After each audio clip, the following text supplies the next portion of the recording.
Magandang hapon po sa inyong lahat. Ito po ang latest update natin sa The Hague, no?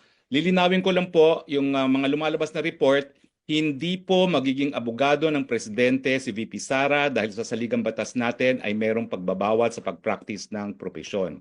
So ang kanyang karapatan po bumisita ay birang anak, no? So ulitin ko po, hindi siya papasok bilang isang abogado. Pero kanina po, alas 9 hanggang alas 10:30 ay nakapasok po at nakabisita si Executive Secretary Medaldea, former Executive Secretary Medaldea, at importante po na malaman ninyo kung anong lagay ng ating presidente. So ES, kamusta po ang naging ang ating presidente? Magandang hapon po sa inyong lahat. Okay naman siya. He's in very high spirits. Ah, ano lang siya, naiisip niya ang mga sumusuporta sa kanya. Nagpapasalamat siya sa inyong lahat. Ituloy niyo lang ang dasal. Isa sa medyo namimiss niya yung kanyang usual na kinakain, yung tuyo, yung munggo, at higit sa lahat, yung piniritong saging. Yun ang nawawala sa kanya.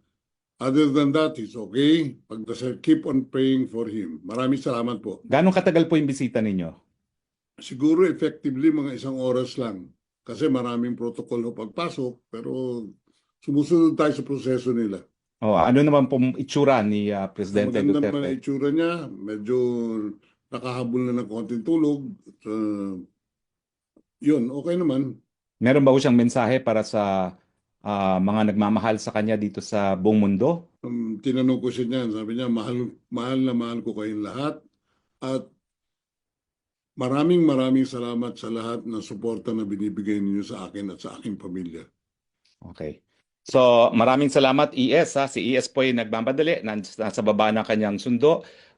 We will give you the latest update pag meron naman po. Maraming salamat po.